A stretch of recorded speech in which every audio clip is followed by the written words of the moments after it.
as we struggle on your path, Mujahideen. Grant us, Ya Allah, the eyes to see your light, and show us, Ya Allah, what is wrong and what is right, as we walk along your path, Sirat al-Mustaqim, Sirat al-Mustaqim. Give me, Ya Allah, give me Iman and victory. Give me, Ya Allah, give me strength to set us free, as we struggle on your path, Mujahideen. Help us, Ya Allah, spread this blessed deen, and help us, Ya Allah, help the Muslimin, and help us, Ya Allah, overcome the mushrikeen. Give me, Ya Allah, give me Iman and victory. Give me, Ya Allah, give me strength to set us free, as we struggle on your path, Mujahideen. Make us, Ya Allah, fighters for your deen, and make us, Ya Allah, forever mu'mineen, and do this, Ya Allah, despite the kafirin. Give me, Ya Allah, give me Iman and victory. Give me, Ya Allah, give me strength to set us free, as we struggle on your path, Mujahideen. Give me, Ya Allah, give me Iman and victory. Give me, Ya Allah, give me strength to set us free, as we struggle on your path, Mujahideen.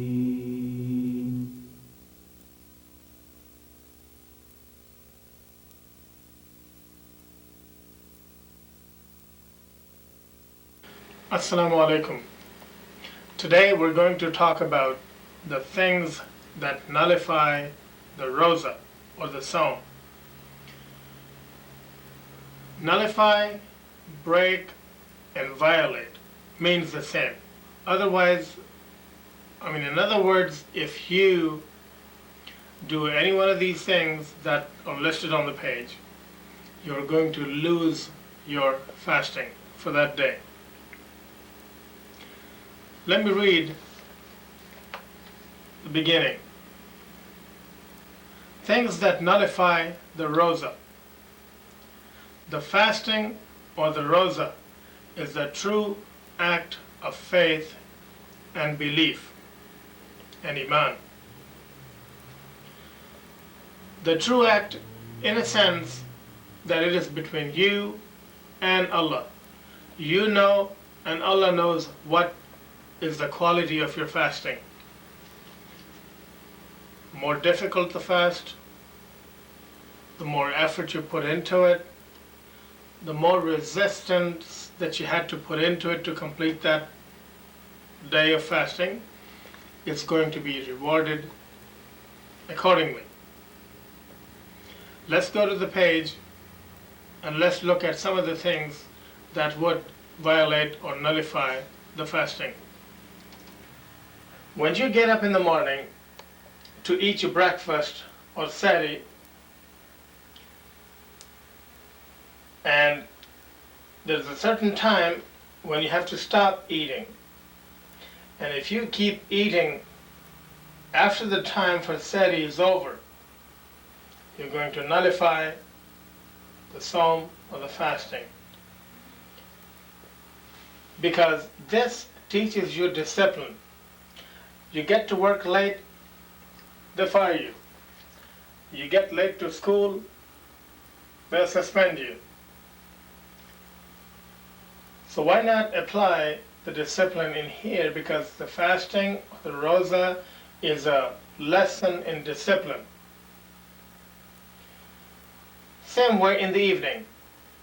When it's time for dinner or iftar, you put the food in front of you and you do not eat till it is time to do so.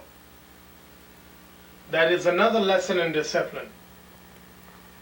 You put the food in front of you and you wait for the time when it is time to eat.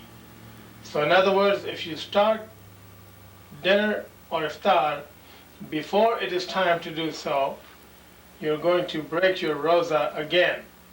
You've been fasting all day long. You do not want to lose it because of this reason here. And you do not want to lose it because of this, because you got up late. You're going to have to stop eating before it's time to do. And you cannot start eating before it is time to do so. The first two things that we talked about are before and after the fasting hours. Because you eat before you start the fast and you start to eat after you end your fast. So those two requirements are for the timings other than the fasting hours. Let's go down the list, because the next thing here is during the fasting hours. When you have stopped eating in the morning and before you start eating in the evening, those are the fasting hours. Let's go down on the list. Look at number 3. Eating or drinking intentionally. Intentionally here is the key word. If you drank and ate honestly, by mistake, it is forgiven. And you should not just after that keep eating and drinking, oh, I did that by mistake. No. You stop eating or drinking as soon as you find out that, or you remember that, oops, I was fasting. That is forgiven. So don't lose your fasting because of that. Because if you keep eating, even a speck after you remembered it, intentionally, you're going to lose your fasting. Number 4, you're not allowed to chew the gum. Any foreign taste in the mouth, which has to do with the food, is not allowed. Number 5, there are many children here that take the shower and the water comes in the mouth and they just drink it down. That is not good. There could be a lot of bacteria and germs flowing from your head and your face, and they're going in the body and in the mouth, and you just drink them. The fasting teaches you that. That is the reason that if the water goes down the throat while taking a bath or a shower or making a wuzu, nullifies the roza, even unintentionally. The reason being that you were fasting to start with. You're supposed to be careful with it. So if you're not careful and unintentionally, without your intentions, the water goes down your throat, you still lose the roza. So you want to be very careful with that when you're taking a shower or making a wuzu. Number 6, say you ate too much in the morning. Come 10 o'clock, 11 o'clock during the day, you feel like the food is coming back up. Say some of it does come up. You don't gulp it back down.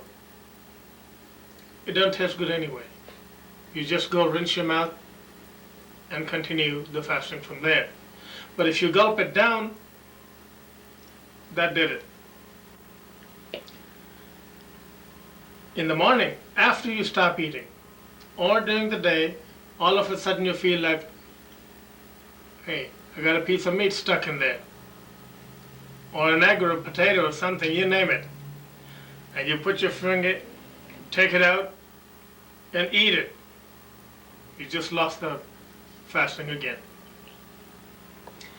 If you do feel it, take it out, spit it out. You're not going to pass out or pass away by not consuming that little piece of meat or food that was stuck in there. So just go ahead and take it out and spit it out.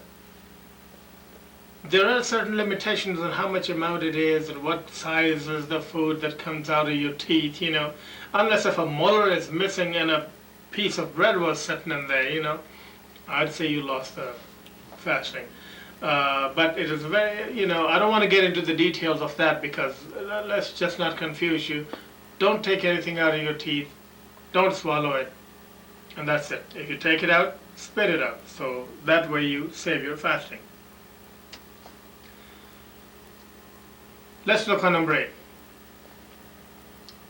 If you get hurt, you're in an accident, you get hurt, or you cut yourself, whatever, and you start bleeding, to the point that you start feeling weak. It's not that you cut your finger with a knife just a little bit, just a nick and a drop comes out and you start feeling weak. That's not weak. You have to actually feel weak, nauseated, okay? Something like that. And if your blood starts to run freely, it's run freely and you feel like you're getting weak, then you lost your fasting. Otherwise, just continue it. Everything is okay. You cannot take anything orally, so you cannot even take the medication. You cannot smoke. You cannot drink water. So the chewing gum, even though you're not swallowing it, has a taste to it. The medication, you cannot take that either, even if it's prescription. Or not even the injection or the shot. You can't even take that. So in other words, it's a total abstinence of anything going into your body, whichever way. It's not allowed. Same way, if you give blood, they give you cracker and tea after that. So you feel weak after you give blood. So you're not allowed to give blood or receive. See, when you receive, you're taking something internally, not by mouth. You know, people would start taking the vitamin injections if it was allowed to take anything through the shots or whatever. So let's cut it short here. Nothing, no medication, no giving blood, or not receiving blood. So you just want to stay away from that. If you are not fasting due to any of the permitted reasons, the permitted reasons are being seriously sick or traveling extensively or more than 75 miles away from home. So if you're not fasting due to any of the permitted reasons, even then you must not eat in front of the people who are fasting. You must not eat in front of people who are fasting. So, even if you give up the roza with a permitted reason, you're not supposed to eat in front of the other people. Let me tell you something funny. The mothers with the small babies, you know, the infants, when they are fasting, they forget to feed the children too. They think they're fasting also. In some cases, the mothers overfeed their children. They keep feeding them all day long because they're hungry themselves. So all the time they feel like the child is hungry. Neither one of them is right. When you're fasting, or when a mother is fasting, they should try and feed the child at the times when he is supposed to eat, and do not overfeed them. Be considerate of the children and feed them on their times. Now, if you give up any roza or fasting without reason, you don't feel like it, that's no reason. You feel sick, no reason. In that case, you must fast for 60 days for each day missed, or feed 60 poor people, 60 poor people for each roza missed. You cannot feed your family or your friends or your relatives and count them as 60 people. No, 60 poor people for each roza missed. So if you missed, say for example, 10 days in the month of Ramadan without reason, you're going to be fasting almost 2 years to make up for those 10 days. Right? 60 days for each day. 600 days for 10 fasting missed. Let's look at the other penalty. You want to get out the easy way? 60 poor people. First of all, you're going to have to go out there and round up 60 poor people. Can you find 60 poor people out here? Sure, go ahead then. Wrap them up. Bring them in. You know how much it's going to cost you? Even if you take them just to McDonald's, right? And then again, you cannot tell them to, hey, you're going to have one sandwich, you're going to have one fry and one drink. It doesn't work that way. You have to feed them till they're full. So each one of them, if they eat $7 worth of food, you're talking $430 right there. Do it yourself. 7 times 60. $430 for each one rosa missed. 420 or 430, pretty much close. $420. So that is what you're going to end up spending from your pocket for one rosa missed. Besides that, you're going to miss all the good points that you're supposed to get and all the benefits of fasting that you're supposed to get. Bodily, internally, spiritually. So isn't it better to just to stay away from those penalties, just go ahead and fast for all the days of Ramadan. Then again, if you're sick or traveling, Allah has those amenities in there that you can use, but don't misuse, because you know it and Allah knows it. What's right, what's wrong. وَمَا عَلَيْنَا إِلَّا الْبَلَاغُ. Assalamu alaikum. Give me, Ya Allah, give me Iman and victory. Give me, Ya Allah, give me strength to set us free as we struggle on your path, Mujahideen. Grant us, Ya Allah, the eyes to see your light and show us, Ya Allah, what is wrong and what is right as we walk along your path, Sirat al-Mustaqim, Sirat al-Mustaqim. Give me, Ya Allah, give me Iman and victory. Give me, Ya Allah, give me strength to set us free as we struggle on your path, Mujahideen.